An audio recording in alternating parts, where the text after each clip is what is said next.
En 10 Noticias, segunda edición, y ahora tenemos columna. Vamos a hablar de historia porque hoy no solamente es el Día del Maestro, y la voy a saludar a ella también, sino que el 5 fue el Día Internacional de la Mujer Originaria. ¿Qué tal? Buen día. Buen día, no. Buenas noches. Hoy estoy complicada hoy. Suele pasar. Nada, ante todo esto. Se me ha mezclado el saludo con saludarte a vos por el Día del Maestro. Muchas gracias. Bien. Muchas gracias. Muy bien. Bueno, contá un poquito de este día. Bueno, o sea, estamos en una fecha, bueno, en menos de una semana, dos efemérides muy interesantes. Vamos a ir primero en el orden cronológico, ¿no? Bien, el 5 pasado, que fue el viernes, se conmemoró esta fecha tan importante, si bien hace casi 50 años que está instituida. Desde 1982 se hace un segundo encuentro de las organizaciones y movimientos americanistas, se hace en Tiahuanaco, Bolivia, y entre otras temáticas se propone elegir este día. Los días D tienen que tener ese simbolismo, ¿no? Esa repercusión o generar algo, no solo festejar o conmemorar. Bueno, se elige esta fecha porque es la muerte, en realidad, el asesinato, tortura, ahora vamos a entrar un poquito en eso, de quien fuera una heroína. Bolivia la considera, hoy está instituida por ley, una heroína boliviana.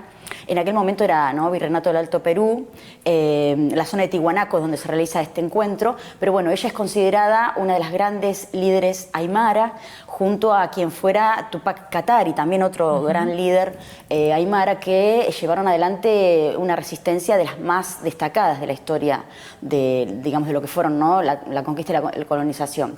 El hecho puntual en sí es que en 1700, ella nace a promedio 1750, 1752, no hay fecha exacta, pero para ubicarnos en el tiempo, plena, ¿no?, conquista, plena, ya instituido, ¿no?, todo lo que era el sistema colonial de virreinatos, pero bueno, la constante opresión hacia los pueblos originarios, y ellos logran juntar en un momento, organizarse más de 80.000 almas originarias de toda esa zona, y sitian lo que era en ese momento La Paz. Esto duró casi 100 días, fue, digamos, muy importante, ¿no?, accionar en lo que se consideró en ese momento una gran rebelión. Después, obviamente, por tradiciones internas y demás cuestiones, fue obviamente destruido todo este accionar por los españoles. Ella es tomada cautiva, él escapa, y en ese tiempo la torturaron con la intención de que volver digamos, a conseguir atrapar a Tupac Katari. Bartolina Sisa estoy hablando, ¿no? Ni más ni menos que Bartolina Sisa, esta líder aymara que también pasó a la historia como un referente de la fuerza de la mujer indígena, porque todo el tiempo que la torturaron no lograban su muerte. En un momento la ataron de sus cabellos a un caballo desbocado y no se moría, y terminaron ahorcando, descuartizando, esas atrocidades, ¿no?, que se han hecho en tiempos de la colonia, para un poco, ¿no?, escarmentar a su pueblo. Esto trascendió, por supuesto, tuvo sus consecuencias, la lucha continuó. Ella desde muy chica, junto a sus padres, había formado parte de una especie de liga o movimiento comercial para sostenerse, vendían todo tipo de productos de telares, todo lo que tiene que ver con el uso medicinal de la coca, y bueno, ¿por qué se la considera ella referente de la mujer originaria o indígena? En realidad está constituido como mujer indígena. Sucede que los términos por ahí, indígena, originario, aborigen, ¿no?, son cuestionados. Hoy nos sentimos como más, de forma correcta, expresarnos hacia ellos como pueblos originarios. A ella se la elige porque como mujer, y haciendo extensivo a todas las mujeres originarias de todas las culturas del mundo, no solo americanas, cómo la mujer carga con un bagaje cultural, medicinal, tradicional, de lo que es la cosmovisión y la sabiduría de estos pueblos, ¿no?, que es bastante particular y diferente a cómo se convive hoy en día, ¿no? Sí, lo toman como que es transferencia de toda esa cultura, esto que acabas de decir. Exactamente, o sea, la mujer carga con ese gran, te decía, bagaje, y lo que se instituye en este encuentro de las organizaciones y movimientos es justamente que no se la discrimine por sus creencias, que se la permita accionar dentro de la comunidad y de la sociedad con su cultura, con sus tradiciones, con lo que respecta a la medicina natural, claro, a la comida. O sea, la mujer aborigen guarda todo ese bagaje. Entonces, ese es en gran medida el respeto, la visibilización, ¿no?, y hacerlo extensivo. Cada 5 de septiembre, ahí estábamos viendo imágenes de un encuentro encuentro, un matetum que se organizó la comunidad Nahuel Payún en la casa comunitaria junto a Oscar Farías, un gran amigo. Fue una tarde hermosa porque hubo muchos hermanos que compartieron experiencias, relatos, recuerdos. Vinieron representantes de la comunidad de Aguita Calchaquí, una de ellas estaba ahí presente. Bueno, no quiero dar nombres porque no quiero olvidarme de nadie, pero fue un encuentro muy lindo, porque bueno, es una forma también de reconocer, ¿no?, esto que estamos hablando, este día tan importante, no solo para las mujeres, sino para la cultura originaria.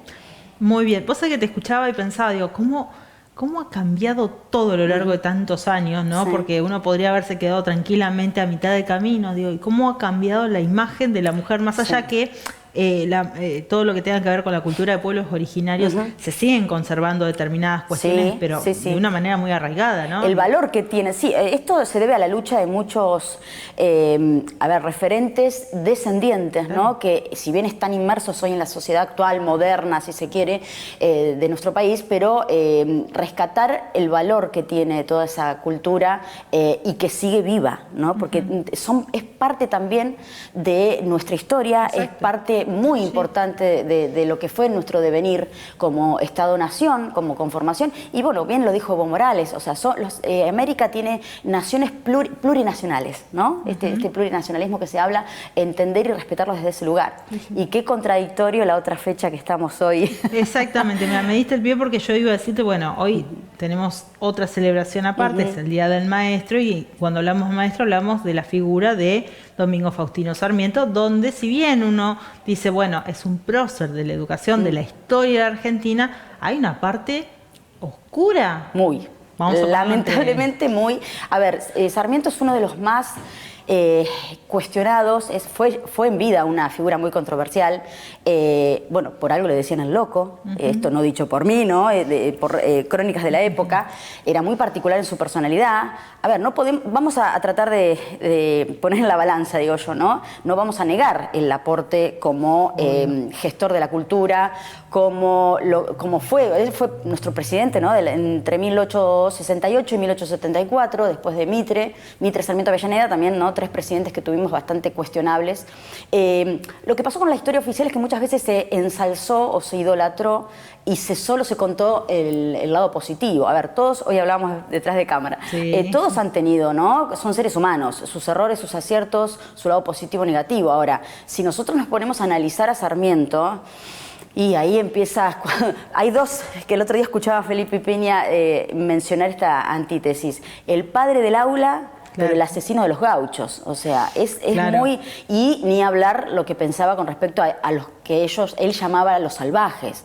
Él manifiesta en una carta a Mitre, creo que fue, le expresa que tiene una irreversible repugnancia, palabras de él, lo estoy citando textual. Hay mucha documentación de Sarmiento de puño y letra donde deja a las claras el pensamiento que tenía, ¿no? Él era un admirador de todo lo que tenía que ver con la cultura anglosajona, había viajado por el mundo, estaba admirado, ¿no?, con lo que él llamaba civilización, en contra de la supuesta barbarie que él consideraba que era todo lo que tenía que ver con el gaucho y con los pueblos originarios, y que eso había que desterrarlo.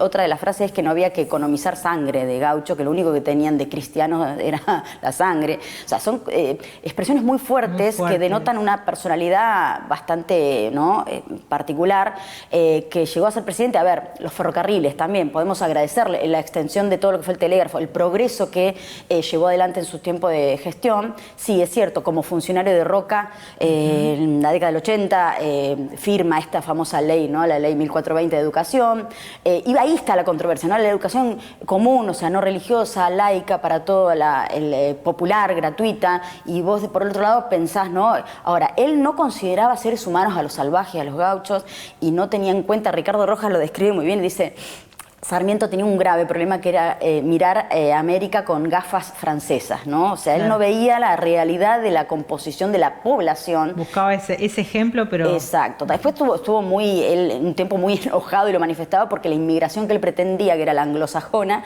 lejos de venir, ¿no?, ese componente, vinieron otro tipo de olas inmigratorias que, bueno, por supuesto él no estaba de acuerdo. Las maestras que trae, ese es un dato también que lo sabemos todos, eran maestras de Estados Unidos, ¿no? O sea, es como querer implantar un sistema donde yo puedo, decía, traer esa forma de aplicarla acá, pero si vos no tenés en cuenta, que él no lo tuvo en cuenta, con qué población contaba, claro, y encima el nivel de discriminación y de destrato y de, bueno, crueldad que no logró sus aspiraciones, pero bueno, y hoy te digo, es muy controversial. Ahí hace poco leía una carta también de puño y letra de él, porque también se habló de una cuestión de Sarmiento con respecto a las mujeres. Ahí ya nos metemos en un tema íntimo, pero que también influye, ¿no? En considerar, bueno, cómo es el hombre detrás del político.